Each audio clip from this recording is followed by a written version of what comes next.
గత వైసీపీ ప్రభుత్వ పాలనలో రాష్ట్రం అన్ని విధాలా నష్టపోయిందని, దాని ప్రభావం నుంచి ఇంకా కోలుకోలేదని సీఎం చంద్రబాబు ఆవేదన వ్యక్తం చేశారు. ఎన్డీఏ ప్రభుత్వం ఏర్పడ్డాక బ్రాండ్ ఆంధ్ర పునరుద్ధరణకు చర్యలు చేపట్టినట్లు తెలిపారు. రాష్ట్రానికి పెట్టుబడులు తీసుకొస్తున్నామన్నారు. ఉమ్మడి ఏపీలో తలసరి ఆదాయం 95,231గా ఉండేదని, విభజన తర్వాత తెలంగాణ తలసరి ఆదాయం 1,24,104, ఏపీలో తలసరి ఆదాయం 93,903 అని వివరించారు.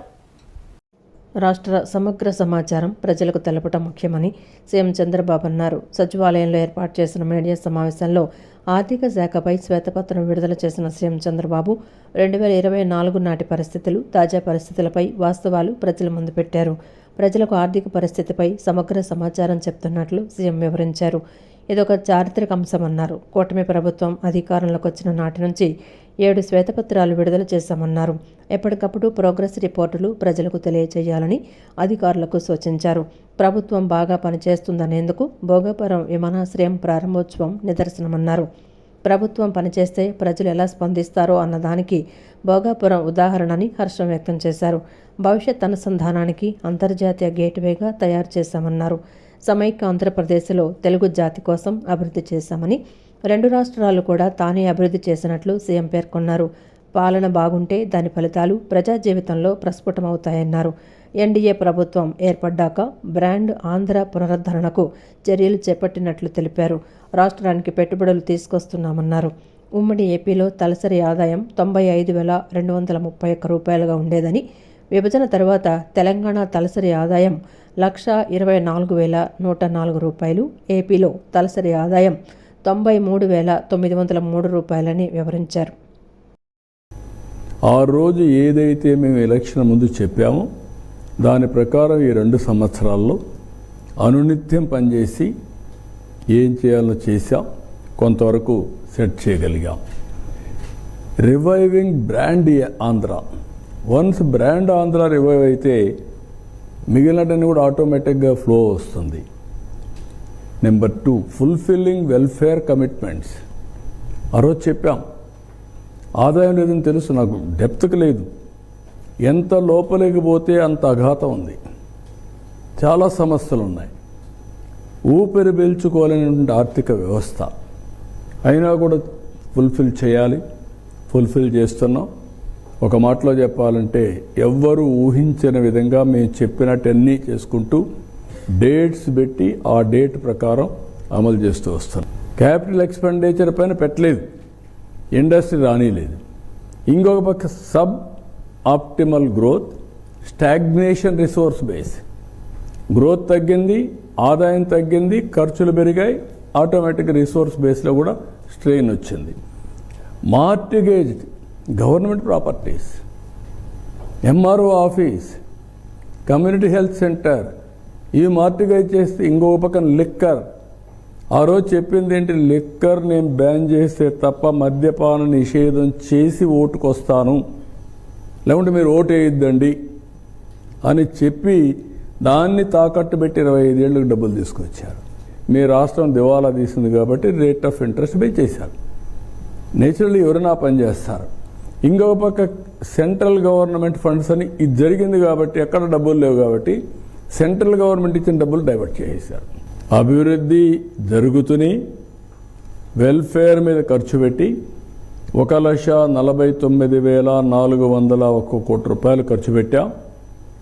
2 ఏళ్లలో 30,607 గవర్నమెంట్ జాబ్స్ ఇచ్చాం. 15,941 టీచర్ పోస్టులు మెగా డిఎస్సి పైన ఇస్తే ఫస్ట్ సంతకం పెడితే నేను దానికి 150-200 పిటిషన్లు వేసి కోర్టులో జరగనీయకుండా ప్రయత్నం చేస్తే అవి క్లియర్ చేసి 100% ట్రాన్స్పరెన్సీ, ఎవ్వడు ఎక్కడ వేలెత్తి చూపకుండా వాళ్ళకు ఆర్డర్స్ ఇవ్వడానికి కూడా కుటుంబ సభ్యులతో సహా వాళ్ళని తీసుకొచ్చి ఇక్కడ పెట్టి వాళ్ళకు ఆర్డర్స్ ఇచ్చి పంపిస్తే దానిపైన ఆరోపణలు, కోడిగుడ్డు పైన ఈకలు వెక్కుతున్నారు. నేను ఆ రోజు ఒక మాట చెప్పి అన్నీ ఇచ్చాం ఎక్సెప్ట్ 2. ఆ రోజు నేను చెప్పింది ఉద్యోగస్తుల నిరుద్యోగ భృతి 2 చెప్పాను. 20 లక్షల ఉద్యోగాలు లేకపోతే నిరుద్యోగ భృతి. అక్కడ నేను సబ్సిడీస్ ఇవ్వాలి కాబట్టి అక్కడ ఎక్కువ ప్రమోట్ చేస్తున్నాం. ఉద్యోగాలు రాకపోతే ఇస్తా అన్నాం. రెండో తల్లికి వందనం అన్నాం. దానికి వేరే ఆల్టర్నేటివ్స్ అన్నీ వర్కౌట్ చేస్తున్నాం. ఇక్కడవన్నీ నేను చెప్పిన దానికంటే ఎక్కువ ఇచ్చాం. ఈ విషయం ప్రతి ఒక్కరు గుర్తుపెట్టుకోవాల్సిన అవసరం ఉంది. నీటి ఎద్దడి తీవ్రంగా ఉన్న ప్రాంతాల్లో జల్ జీవన్ పనుల్లో మరింతగా వేగం పెంచాలని సంబంధిత అధికారులను ఉప ముఖ్యమంత్రి పవన్ కళ్యాణ్ ఆదేశించారు. తీర ప్రాంతాల తాగునీటికి జల్ జీవన్తో భద్రత కల్పించామని వెల్లడించారు. లక్ష్యం దిశగా అమరజీవి, జలధార, మెగా వాటర్ గ్రిడ్ ప్రాజెక్టుల పనులు వచ్చాయని తెలిపారు. నాణ్యత ప్రమాణాలను స్వయంగా తాను పరిశీలిస్తానని పవన్ కళ్యాణ్ పేర్కొన్నారు. ఉమ్మడి ఉభయ గోదావరి జిల్లాల తీర ప్రాంత గ్రామాల్లో త్రాగునీటి సమస్యలకు శాశ్వత పరిష్కారం చూపేందుకు అమరజీవి జలధార ప్రాజెక్టును వేగవంతం చేస్తున్నట్లు రాష్ట్ర ఉప ముఖ్యమంత్రి, పంచాయతీరాజ్, గ్రామీణాభివృద్ధి శాఖల మంత్రి తెలిపారు. జల్ జీవన్ మిషన్ కింద ఉమ్మడి తూర్పు, పశ్చిమ గోదావరి జిల్లాల్లో 3,050 కోట్ల అంచనా వ్యయంతో 33 లక్షల మందికి సురక్షిత త్రాగునీరు అందించే లక్ష్యంతో ఈ మెగా వాటర్ గ్రిడ్ ప్రాజెక్టులను చేపట్టినట్లు ఆయన వెల్లడించారు. తూర్పుగోదావరి జిల్లాలో 1,650 కోట్లతో 10 నియోజకవర్గాల్లో 20 లక్షల మందికి, పశ్చిమ గోదావరి జిల్లాలో 1,400 కోట్లతో 13.50 లక్షల మందికి ఈ ప్రాజెక్టుల ద్వారా లబ్ధి చేకూరుతుందని అధికారులు తెలిపారు. ప్రస్తుతం ఇంటేక్ వెల్స్, వాటర్ ట్రీట్మెంట్ ప్లాంట్లు, రిజర్వాయర్లు మరియు పైప్లైన్ల నిర్మాణ పనులు వివిధ దశల్లో ఉన్నాయని, ఇప్పటి వరకు సుమారు 400 కిలోమీటర్ల పైప్లైన్ నిర్మాణం పూర్తయిందని వివరించారు. నిర్దేశిత గడువులోగా పనులు పూర్తి చేయాలని, నీటి ఎద్దడి ఎక్కువగా ఉన్న తీర ప్రాంతాలపై ప్రత్యేక దృష్టి సారించాలని మంత్రి అధికారులను ఆదేశించారు. రహదారులు, అటవీ శాఖల అనుమతులను సమన్వయంతో త్వరితగతిన సాధించాలని, నిర్మాణ నాణ్యతలో ఎట్టి పరిస్థితుల్లోనూ రాజీ పడవద్దని స్పష్టం చేశారు. త్వరలోనే తాను స్వయంగా క్షేత్రస్థాయిలో పర్యటించి జల్ జీవన్ మిషన్ పనులను, నాణ్యత ప్రమాణాలను పరిశీలిస్తానని ఆయన పేర్కొన్నారు. విద్యార్థులు, యువత డ్రగ్స్, సైబర్ నేరాల పట్ల అప్రమత్తంగా ఉండాలని Vijayawada police commissioner SP Rajasekhar Babu అన్నారు.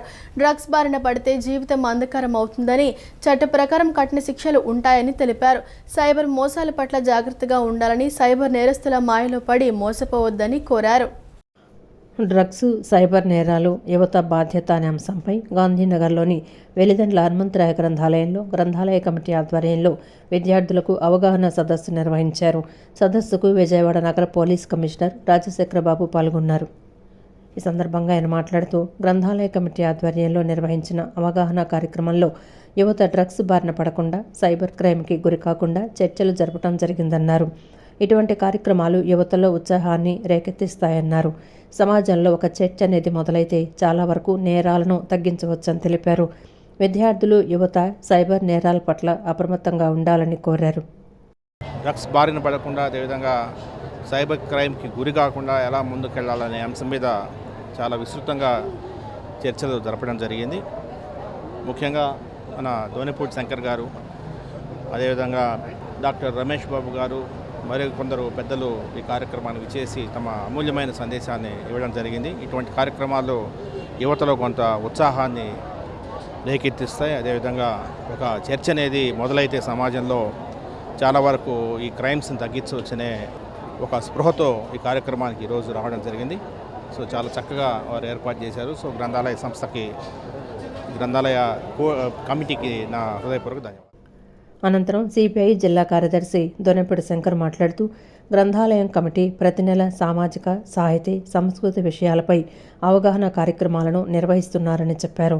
ముఖ్యంగా యువత సైబర్ క్రైమ్ వల్ల పెడదారి పడుతున్నారని చెప్పారు. గ్రామీణ ప్రాంతాల్లో పాఠశాలలు గంజాయి కేంద్రాలుగా మారాయి. గంజాయి, డ్రగ్స్పై విజయవాడ పోలీస్ కమిషనరేట్ యుద్ధాన్ని ప్రకటించిందన్నారు. గంజాయి, డ్రగ్స్ మహమ్మారిపై ప్రతి ఒక్కరూ పోరాటం చేయాలన్నారు. పార్టీలకు అతీతంగా అందరూ కృషి చేయాలన్నారు.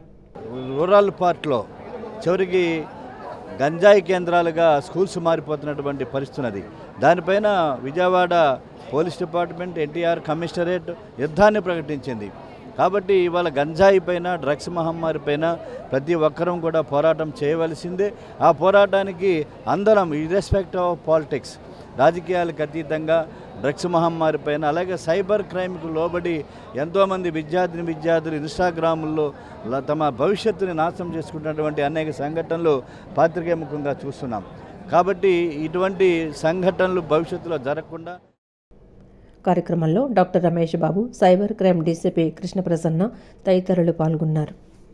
భారతదేశ చరిత్రలో, ఏపీ పోలీసుల చరిత్రలో ముంబై నటి జత్వానీ తరహా కేసు ఎప్పుడు జరిగి ఉండదని, జత్వానీ కేసు గిన్నిస్ బుక్లో ఎక్కాల్సిన కేసు అని విశ్రాంత ఐపీఎస్ అధికారి ఏబి వెంకటేశ్వరరావు విమర్శించారు. ప్రజల డబ్బుతో జీతాలు తీసుకునే పోలీసులు అధికారం, ధనబలం ఉన్నవారి కోసమే పనిచేస్తున్నారని ఆరోపించారు. జత్వానీ వంటి పెద్ద కేసులో ఇద్దరినే సాక్షులుగా పెట్టారని, వారిద్దరూ మక్కీ ఒకేలా స్టేట్మెంట్ ఇవ్వటం అనేక అనుమానాలు కలిగిస్తోందన్నారు. సిఐడి స్వీయ వైరుధ్యంతో పనిచేసినట్లు కనిపిస్తుందన్నారు.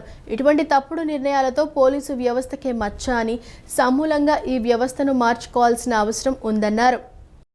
సెంటర్ ఫర్ లిబర్టీ సంస్థ ఆధ్వర్యంలో గాంధీనగర్లోని ప్రెస్ క్లబ్లో విలేకరుల సమావేశం నిర్వహించారు. సమావేశంలో ఏబి వెంకటేశ్వరరావు మాట్లాడుతూ 2024 ఎన్నికలకు 3 నెలల ముందు, ఎన్నికల తర్వాత 3 నెలలకు కేసులు నమోదు చేశారని, ఎఫ్ఐఆర్ కట్టకముందే ముంబై వెళ్లి జిత్వానీ, ఆమె తల్లిదండ్రులను అరెస్టు చేసి తెచ్చారన్నారు. ఆ తర్వాత ఎన్నికలు అయిపోయాక ఈ కథ వెనుక అసలు వ్యవహారం వెలుగులోకి వచ్చిందని, ఆ తర్వాత మీడియా హైలైట్ చేయడంతో లోకానికి తెలిసిందన్నారు. సెప్టెంబర్ 2024న 469 కేసు నమోదు చేశారని, 2 కేసులను సిఐడికి బదిలీ చేశారన్నారు. కోర్టులో వేసిన పత్రాలను బట్టి చూస్తే జిత్వానీపై తప్పుడు కేసు పెట్టినట్లు దర్యాప్తులో తేలిందన్నారు. ఏపీ సిఐడి పోలీసులు విచారణలో తప్పుడు పత్రాలు పెట్టినట్లు నిర్ధారించారని అన్నారు. కుక్కల విద్యాసాగర్ తాను ఏ తప్పు చేయలేదని పిటిషన్ వేశారని, ఆ తర్వాత కోర్టు అతనికి బెయిల్ మంజూరు చేసిందన్నారు. ఇటీవల జత్వానీ బ్లాక్మెయిల్ చేసిందని, కోర్టులు దోచుకుందని కథనాలు వచ్చాయని, గతంలో ఆమె బాధితురాలు ఇప్పుడు నిందితురాలుగా ఎలా మారిందన్నారు. కుక్కల విద్యాసాగర్పై 17 కేసులున్నాయని ఎన్నికల అఫిడవిట్లో చూపారని, నిందితుడిగా ఉన్న విద్యాసాగర్ ఇప్పుడు పారిశ్రామికవేత్తగా మారిపోయాడన్నారు. చట్టాన్ని ఎలా పడితే అలా వాడుకునే పరిస్థితిలో ఉన్నామని, అందుకే ఈ కేసు విచిత్రమైనది, విభిన్నమైనదని పేర్కొన్నారు. కాదంబరి జత్వానీ గారి మీద ఒక తప్పుడు కేసు నమోదు చేసి ఆమె తల్లిదండ్రుల్ని బొంబాయి నుంచి అరెస్ట్ చేసి తీసుకొచ్చారు అనేది దర్యాప్తులో తేలింది. ఏ దర్యాప్తు? 469 ఎఫ్ఐఆర్ దర్యాప్తులో నిజాలు అవే, ఫ్యాక్ట్స్ అవే, ఎలిగేషన్స్ అవే, కానీ నిజాలు ఏమిటన్నది దర్యాప్తును తేలింది. ఆ తేలిన దర్యాప్తుని కోర్టులో సబ్మిట్ చేసినటువంటి వివిధ పత్రాల ద్వారా ఆంధ్రప్రదేశ్ పోలీసులు, సిఐడి పోలీసులే కోర్టులకు తెలియజేశారు. ఎప్పుడు ఈ కేసులో ఈ 469లో నిందితుడైనటువంటి విద్యాసాగర్ని రిమాండ్ చేసినప్పుడు రిమాండ్ రిపోర్టులో పొందుపరిచినటువంటి విషయాలు. ఇంకొక అరెస్టు పిఎస్ఆర్ ఆంజనేయులు గారిని అరెస్ట్ చేసిన సందర్భంలో ఫైల్ చేసిన రిమాండ్ రిపోర్టులో పొందుపరిచిన విషయాలు ఇవన్నీ కూడా ఏం చెప్తున్నాయంటే, ఆ మొట్టమొదట చేసినటువంటి కేసు 90వ నెంబర్ కేసు పూర్తిగా తప్పుడు కేసు. అందులో పెట్టినటువంటి పత్రాలు తప్పుడు పత్రాలు, ఫోర్జ్డ్ పత్రాలు, బ్యాక్ డేటెడ్ పత్రాలు, పాత తేదీలు వేసి తయారు చేసినటువంటి పత్రాలు అని ఈ రిమాండ్ రిపోర్ట్లు అన్నింటిలోనూ రాశారు. నువ్వు ఆ కేసు వెనక్కి తీసుకుంటావా లేదా అని చెప్పి నన్ను బలవంతం పెట్టారు, ఆ కేసును వెనక్కి తీసుకోమని బలవంతం పెట్టారు అని చెప్పి ఆమె రిటర్న్ ఆర్గ్యుమెంట్స్లో ఇచ్చింది. అది నిజమో కాదో మనకు తెలియదు. నిజమో కాదో నిర్ధారించాల్సిన పని ఎవరిది? దర్యాప్తు చేసిన అధికారులదే కదా, ఇన్వెస్టిగేటర్స్దే కదా. దానికి సంబంధించిన ఇన్వెస్టిగేషన్ డీటెయిల్స్ ఎక్కడా రికార్డు మీద లేవు. ఆమె ఏదో అన్నది, నాకు అక్కడ బొంబాయిలో గొడవ ఉంది, దాని గురించి ఇది పెట్టారు అని. నువ్వు ఇక్కడ తప్పుడు కేసు పెట్టావని ఇన్వెస్టిగేట్ చేస్తున్నావు. అయినప్పుడు ఆ మూలాల్లోకి వెళ్ళాలా వద్దా? ఏమీ లేదు. ఆ జిందాల్తో గొడవ ఏమిటో, జిందాల్ అనే ఇష్యూ ఏంటో ఎక్కడా ఇన్వెస్టిగేషన్లో ఎవ్వరూ దాన్ని ముట్టుకోవాలి. కాబట్టి ఈ రోజున ఎవరి కోసం చట్టాలు, వ్యవస్థలు పనిచేస్తున్నాయంటే బలవంతులు, ధనవంతులు, పలుకుబడి కలిగిన వాళ్ళు, రాజకీయంగా పలుకుబడి కలిగిన వాళ్ళు, వాళ్ళ కోసమే పనిచేస్తారు. ప్రధాని మోడీ అయోధ్య రామమందిర విషయంలో ప్రజలందరినీ రెచ్చగొట్టి ఓట్లు కొల్లగొట్టి అధికారంలోనికి వచ్చి అదే రామమందిరాన్ని కైంకార్యం చేశారని సిపిఎం రాష్ట్ర కార్యదర్శి వి శ్రీనివాసరావు విమర్శించారు. రాష్ట్రంలో టీడీపీ, జనసేన పార్టీలు మునిగిపోయే పడవను ఎక్కాయని, భోగాపురం ఎయిర్పోర్టులో ప్రభుత్వానికి ఎలాంటి వాటా లేకపోయినా 100 కోట్లు ఖర్చు పెట్టి విద్యార్థులను తరలించి మోదీకి భజన చేయటం అవమానకరమన్నారు. ఆదివాసీల నిరసనలను అణిచివేయాలని చూస్తే తీవ్ర పరిణామాలు ఉంటాయని, ఆగస్టు 7లోపు జీవో నెంబర్ 3ని పునరుద్ధరిస్తే బంద్ చేయాల్సిన అవసరం ఉండదని స్పష్టం చేశారు. విజయవాడలో ఎంబీబీకే భవనంలో ఏర్పాటు చేసిన విలేకరుల సమావేశంలో సిపిఎం రాష్ట్ర కార్యదర్శి వి శ్రీనివాసరావు మాట్లాడుతూ రాష్ట్ర ప్రభుత్వం వెంటనే జీవో నంబర్ 3ని పునరుద్ధరించాలని డిమాండ్ చేశారు. అయోధ్య రామమందిరం పేరుతో ప్రజలను రెచ్చగొట్టి అధికారంలోకి వచ్చిన బీజేపీ తీవ్రమైన అవినీతికి పాల్పడుతోందని, దేశవ్యాప్తంగా ఆ పార్టీని ప్రజలు సంపూర్ణంగా తిరస్కరిస్తున్నారని ఆయన విమర్శించారు. రాష్ట్రంలో టీడీపీ, జనసేన పార్టీలు మునిగిపోయే పడవనెక్కాయని, అవి ఎప్పుడైనా మునిగిపోవచ్చని ఎద్దేవా చేశారు. విద్యార్థులపై జరిగిన లాఠీ చార్జీని దేశమంతా ఖండిస్తున్నా సుప్రీంకోర్టు చీఫ్ జస్టిస్ సైతం జోక్యం చేసుకొని అణిచివేత తగదని చెప్పాల్సిన పరిస్థితి వచ్చినా చంద్రబాబు మాత్రం మోదీని భోగాపురానికి పిలిచి స్తోత్ర పాఠాలు పాడటం అత్యంత అవమానకరమని మండిపడ్డారు. భోగాపురం ఎయిర్పోర్టుకు భూములు రైతులు ప్రభుత్వం ఇస్తే అసలు అందులో ప్రభుత్వానికి కనీసం 1% వాటా కూడా లేదని స్పష్టం చేశారు. కేవలం మోదీకి భజన చేయడం కోసం 100 కోట్లు ఖర్చు పెట్టి తల్లిదండ్రుల అనుమతి కూడా లేకుండా విద్యార్థులను విశాఖకు తరలించడం దారుణమన్నారు. ఆదివాసీల నిరసనలను అణిచివేయాలని చూస్తే ఊరుకోమని హెచ్చరించిన ఆయన వచ్చే 7వ తేదీలోపు జీవో నంబర్ 3ని పునరుద్ధరిస్తే గిరిజనులు శాంతిస్తారని, బంద్ చేయాల్సిన అవసరం ఉండదని పేర్కొన్నారు. ఢిల్లీ పరిణామాలను దృష్టిలో పెట్టుకొని అణిచివేతలతో యువత నోరు మోయించడం ఎవరితరం కాదని, మోదీ బాటలోనే చంద్రబాబు కూడా మునిగిపోక తప్పదని శ్రీనివాసరావు తీవ్రంగా హెచ్చరించారు. గిట్టుబాటు ధరలు ఇవ్వకుండా ఐటీసీ కంపెనీని ఆదుకొని మీరు వాళ్ళని రక్షించడానిక వీళ్ళకి అప్పులు ఇచ్చేది. 25,000 ఒక బేరనకు 4-5 లక్షలు నష్టపోతుంటే రైతులు 25,000 అప్పు ఇచ్చి మీరు ఆదుకుంటారా? సిగ్గుందని అడుగుతున్నాను ఈ మాట చెప్పడానికి. అసలు రైతుల గురించి తెలుసా, వ్యవసాయం గురించి తెలుసా ఈ ప్రభుత్వానికి? ఒకసారి పోయి వేలంపాట కేంద్రాన్ని సందర్శించడానికి మీకు అర్థమవుద్ది. అప్పులు ఇచ్చి ఆదుకుంటామంటున్నారు. అసలే అప్పుల్లో మునిగిపోయిన రైతులకు మీరు అప్పులు ఇచ్చి ఆదుకుంటారా? కొన్ని సహాయం కూడా కాదు. 50,000 నేను సహాయం చేస్తున్నానన్నా పెద్ద మనుషులు ఏదో చెప్పారు, చాలదు ఇంకా పెంచని అడగొచ్చు. అప్పు ఇస్తారట. అందుకని పూర్తిగా ఈ ప్రభుత్వం విఫలమైంది పొగాకు రైతులను ఆదుకోవటంలో. రోడ్డెక్కి రైతులు ఆందోళన చేయడం ప్రభుత్వమే బాధ్యత. మీరు ఇచ్చిన మాట తప్పారు, రైతులు నిండా ముంచేస్తున్నారు. అందుకని రాబోయే రోజుల్లో పొగాకు రైతులు ఇప్పుడు 3 వంతులు మిగిలిపోయింది. అమ్ముకోవడానికి కొనేవాళ్ళు లేడు, అసలు కొనటం లేదు. వాళ్ళు ఐటీసీ కంపెనీ కొనటం లేదు. 250 రూపాయలు అమ్మాల్సిన పొగాకును 100 రూపాయలకు కొనమంటున్నారు, ఇవ్వమంటున్నారు. ఇస్తారా రైతులు? చంద్రబాబు నాయుడు చెబుతాడు ఇవ్వమని. అందుకని ఈ ప్రభుత్వం ఈ రైతు వ్యతిరేక విధానాలను కూడా మేము తీవ్రంగా ఖండిస్తున్నాం. మీ మాట మీద మీరు నిలబడి అమలు చేయండి. లేదా చేత కాకపోతే మాకు చేత కాదని తప్పుకోండి. అంతేగాని మోసం మాత్రం చేయదు రైతులను. ఒకటి చెప్పి ఇంకోటి చేసి చేస్తామన్నది చేయకుండా. CM Chandrababu Naidu, deputy CM Pawan Kalyan నేతృత్వంలోని కూటమి ప్రభుత్వం పేదల సంక్షేమానికి పెద్దపీట వేస్తోందని ఎమ్మెల్యే గద్దె రామ్మోహన్ పేర్కొన్నారు. గత ప్రభుత్వ హయాంలో ముఖ్యమంత్రి సహాయ నిధిని నిలిపివేయడం వల్ల పేదలు తీవ్ర ఇబ్బందులు పడ్డారని ఆవేదన వ్యక్తం చేశారు. ముఖ్యమంత్రి సహాయ నిధి ద్వారా ఎంతో మంది నిరుపేదలకు వైద్య సహాయం అందుతోందని ఎమ్మెల్యే వెల్లడించారు.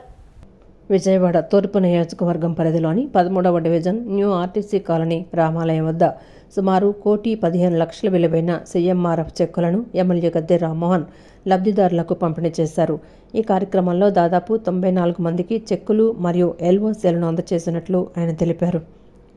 ఈ సందర్భంగా ఎమ్మెల్యే మాట్లాడుతూ CM Chandrababu Naidu, deputy CM Pawan Kalyan నేతృత్వంలోని కూటమి ప్రభుత్వం పేదల సంక్షేమానికి పెద్దపీట వేస్తోందన్నారు.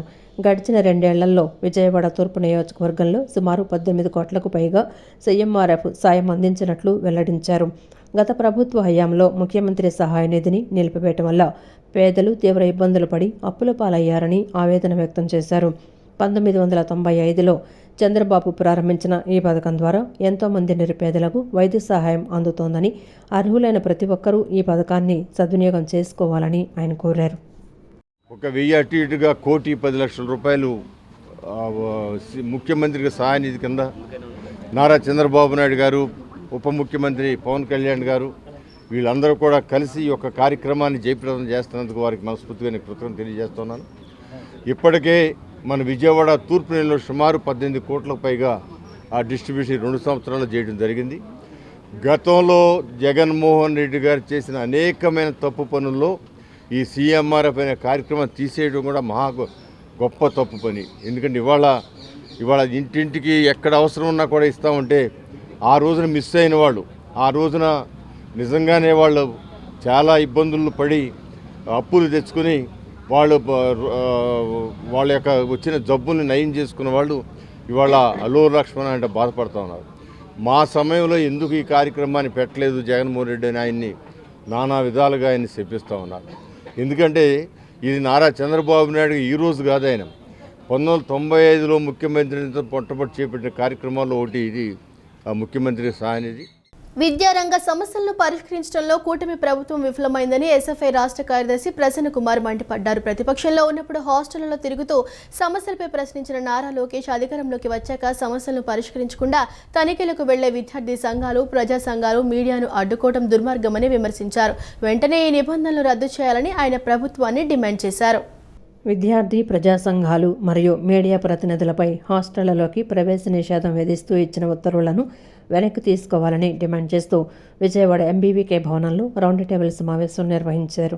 ఈ సమావేశంలో పీడీఎస్యు రాష్ట్ర కార్యదర్శి ఐ రాజేష్ మరియు ఎస్ఎఫ్ఐ రాష్ట్ర కార్యదర్శి ప్రసన్న కుమార్ మాట్లాడుతూ కూటమి ప్రభుత్వం విద్యారంగ సమస్యలను పరిష్కరించడంలో విఫలమైందని మండిపడ్డారు. సంక్షేమ హాస్టళ్లలో మెస్, కాస్మోటిక్ ఛార్జీలు పెంచాలని, అద్దె భవనాలకు బదులుగా సొంత భవనాలు మరియు మౌలిక వసతులు కల్పించాలని డిమాండ్ చేస్తున్న విద్యార్థి సంఘాల గొంతు నొక్కేందుకే ప్రభుత్వం ఈ సర్క్యులర్ తెచ్చిందని ఆరోపించారు. ప్రతిపక్షంలో ఉన్నప్పుడు హాస్టళ్లలో తిరుగుతూ సమస్యలపై ప్రశ్నించిన నారా లోకేష్ అధికారంలోకి వచ్చాక సమస్యలను పరిష్కరించకుండా తనిఖీలకు వెళ్లే విద్యార్థి సంఘాలు, ప్రజా సంఘాలు, మీడియాను అడ్డుకోవటం దుర్మార్గమని విమర్శించారు. వెంటనే ఈ నిబంధనలను రద్దు చేయాలని, లేని పక్షంలో రాష్ట్ర వ్యాప్తంగా పెద్ద ఎత్తున ఆందోళనలు చేపట్టి చలో కమిషనరేట్ నిర్వహిస్తామని ప్రభుత్వాన్ని హెచ్చరించారు. విద్యార్థి సంఘాలు, ప్రజా సంఘాలు, మీడియా ప్రతినిధులు వెళ్ళడానికి వీల్లేదు, ఒకవేళ వెళ్ళాలనుకుంటే కలెక్టర్ల అనుమతులు తీసుకుని వెళ్లాల్సిందే అని ఇచ్చినటువంటి ఉత్తర్వులకు వ్యతిరేకంగా రౌండ్ టేబుల్ సమావేశం నిర్వహించడం జరుగుతూ ఉన్నది. ఈరోజు హాస్టల్లో విద్యార్థుల సమస్యల మీద అనేక దశాబ్దాలుగా పోరాడినటువంటి చరిత్ర విద్యార్థి సంఘాలది. విద్యార్థుల సమస్యల మీద గళమెత్తినటువంటి చరిత్ర విద్యార్థి సంఘాలది. స్వచ్ఛంద సంస్థలు హాస్టల్ని చివరికి దత్తత తీసుకున్నటువంటి అనేక స్వచ్ఛంద సంస్థలు ఉన్నాయి. అనేక మంది వ్యక్తులు ఈరోజు హాస్టల్లో ఫ్యాన్లు కానీ అనేక సదుపాయాలని, వాటర్ ప్యూరిఫైయర్ కానీ అనేక సదుపాయాలను ఇస్తూ ఉన్నారు.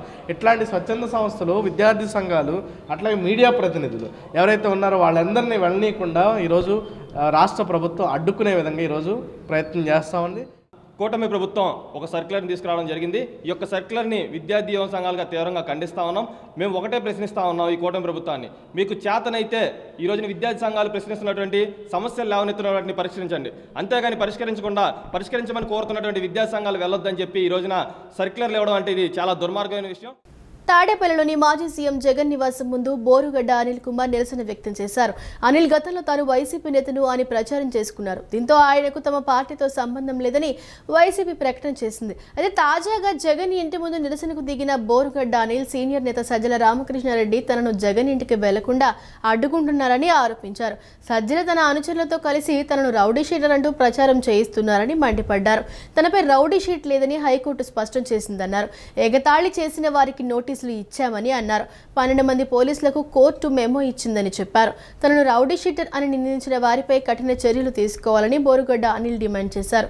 తాను లండన్లో పీజీ చదివానని, తండ్రి చనిపోయిన తర్వాత ఇక్కడకు వచ్చి జగన్మోహన్ రెడ్డి కోసం తాను కష్టపడ్డానని చెప్పారు. కేంద్ర మంత్రులు సైతం తన ఇంటికి వస్తారని అన్నారు.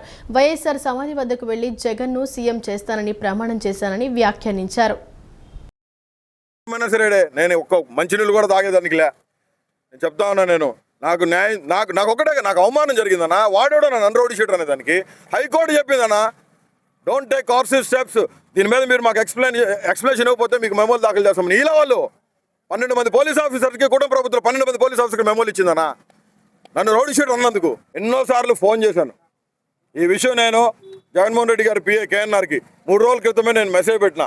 నాకు చాలా ఇబ్బందిగా ఉంది, జగన్మోహన్ రెడ్డి గారికి తెలియజేసి వెంటనే ఒకసారి ఫోన్ మాట్లాడుచున్నాను. అతను చెప్పడు సాక్షులు ఏదైనా న్యూస్ ఇద్దామా వెళ్తే, నా వైఫ్ సాక్షి వాళ్ళని పిలిస్తే మేడం మేము రావడానికి లేదు, సజ్జల ఇన్స్ట్రక్షన్స్ ఉన్నాయి, బోరుగడ్డ అనిల్ కుమార్ ఇచ్చేది కవర్ చేయొద్దని. ఏం పాపం చేశానా నేను? ఏం పాపం చేశాను? మాకు ఈ స్థితి ఎందుకు కల్పించినారు? ఈ పొద్దు మీరు రోడ్డు మీదకి వచ్చేసింది ఫ్యామిలీ మాది మొత్తం.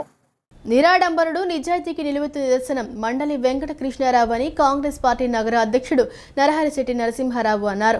ఆంధ్రరత్న భవన్లో మండలి వెంకట కృష్ణారావు జయంతి కార్యక్రమాన్ని నిర్వహించారు. కాంగ్రెస్ పార్టీ నగర అధ్యక్షుడు నరహరిశెట్టి నరసింహారావు, పార్టీ నేతలు కృష్ణారావు చిత్రపటానికి పూలమాలలు వేసి నివాళులు అర్పించారు. ఈ సందర్భంగా నరసింహారావు మాట్లాడుతూ, ఒక సామాన్య రైతు కుటుంబంలో జన్మించిన ఆయన అతి చిన్న వయసులోనే పార్లమెంటు సభ్యుడిగా ఎన్నికయ్యారన్నారు. అనంతరం శాసనసభ్యుడిగా ఎన్నికైన ఆయన 3 పర్యాయాలు మంత్రిగా రాష్ట్రానికి సేవలు అందించారని తెలిపారు. దివిసీమ ఉప్పెనతో అల్లకల్లోలము అయ్యి వేలాది మంది ప్రజలు, పశువులు చనిపోతే జాతీయ, అంతర్జాతీయ స్వచ్ఛంద సేవా సంస్థలను కలిపి స్వచ్ఛంద సంస్థలు, సామాజిక కార్యకర్తలను అందరినీ కలిపి తన మంత్రి పదవికి రాజీనామా చేసి సేవ చేసిన మహనీయుడని కొనియాడారు. గ్రామీణ పరిశ్రమల స్థాపనకు ఎనలేని కృషి చేసిన ఆయన మన మధ్య లేకపోయినా ఆయన సిద్ధాంతాలు సమాజానికి అవసరమని అన్నారు. భావదేవరపల్లి అవనగడ్డకి వెళ్ళడం జరిగింది. అక్కడ వారి యొక్క విద్యార్థి జీవితం, అలాగే రాజకీయ జీవితం కూడా ప్రారంభించడం. ఆ రోజుల్లోనే అతిరథ మహారాజుల యొక్క ఆదరమానం కోరుకున్న వ్యక్తి, నిరాడంబరుడు. అందులోనే 1957లోనే తొలిసారి పార్లమెంట్కి 37 సంవత్సరాల వయసులో వెళ్ళినటువంటి, అతి తక్కువ వయసులో వెళ్ళినటువంటి వ్యక్తిత్వం. ఆనాడు అటల్ బిహారీ వాజ్పేయి గారు, ఈయన ఇద్దరు యంగ్స్టర్స్ ఇన్ పార్లమెంట్. నెహ్రూ గారు వెళ్తే కూడా భుజం తట్టి మీరు కుర్రాళ్ళని సందర్శించిన సంఘటనలు కూడా ఉన్నాయని కూడా ఈ సందర్భం మనం చేస్తూ, ఆ తర్వాత 1972 ఆయన శాసనసభకి యునానిమస్ ఎన్నికవటం, ఎవరు పోటీ లేకుండా 3 పర్యాయాలు. ఒకటి పివి నరసింహరావు గారు క్యాబినెట్లో సాంఘిక సంక్షేమ శాఖ మంత్రిగా, అలాగే జలగ వెంకటరావు గారు ముఖ్యమంత్రిగా ఉండే ఆయన క్యాబినెట్లో సాంస్కృతిక విద్యాశాఖ అమాత్యులుగా, అలాగే కోట్ల విజయభాస్కర్ రెడ్డి గారి యొక్క క్యాబినెట్లో రాష్ట్ర సహకార శాఖ అమాత్యులుగా సేవలు అందించిన మహనీయుడు మండలి వెంకటకృష్ణారావు గారు. రాజగోపాలాచారి మార్కెట్ స్థలానికి 2 వారాల్లో సమగ్ర అభివృద్ధి ప్రణాళిక రూపొందించాలని విజయవాడ నగరపాలక సంస్థ కమిషనర్ ధ్యానచంద్ర అధికారులకు ఆదేశించారు. ప్రతిపాదిత ప్రాజెక్టుకు సంబంధించిన డిజైన్, అంచనాలు, కార్యాచరణతో కూడిన నివేదికను 2 వారాల్లోగా సమర్పించాలని సూచించారు. అలాగే ప్రస్తుతం అక్కడ ఉన్న శిథిలాలను పూర్తిగా తొలగించి స్థలాన్ని ఫెన్సింగ్ ఏర్పాటు చేసి రక్షణ చర్యలు చేపట్టాలన్నారు. రాజగోపాలాచారి మార్కెట్ స్థలానికి 2 వారాల్లో సమగ్ర అభివృద్ధి ప్రణాళిక రూపొందించాలని విజయవాడ నగరపాలక సంస్థ కమిషనర్ ధ్యానచంద్ర అన్నారు.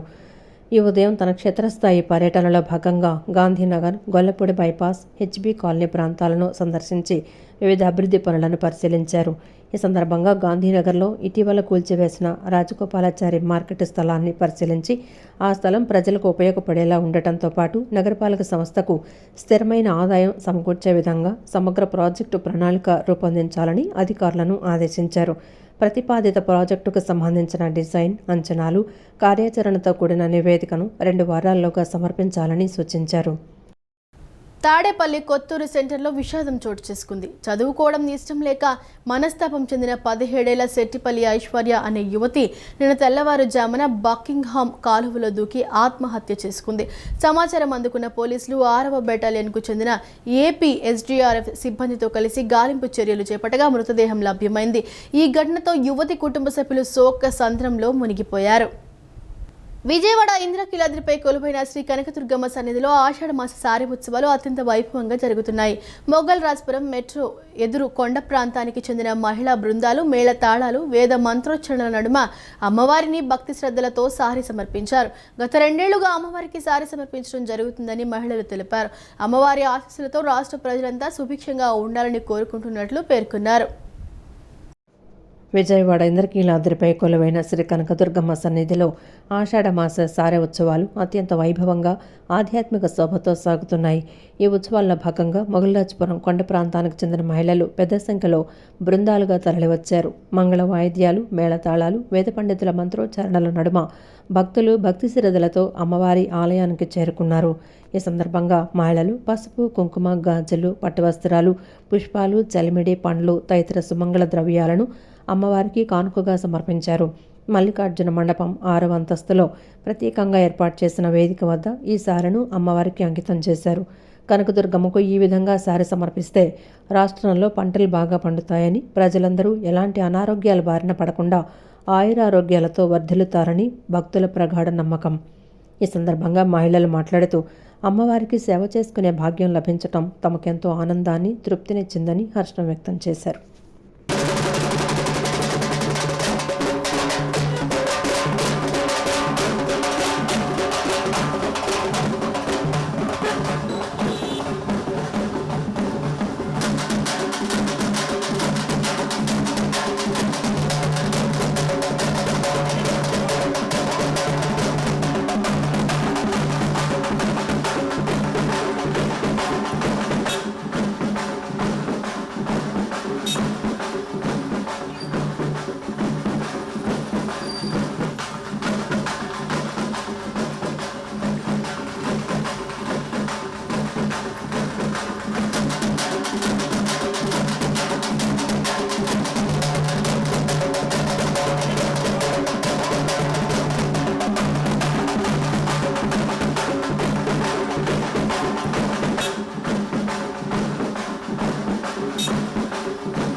ఈ వార్త ఇంతటితో సమాప్తం. మరో బులెటిన్తో మళ్ళీ కలుద్దాం. అంతవరకు సెలవు. నమస్కారం.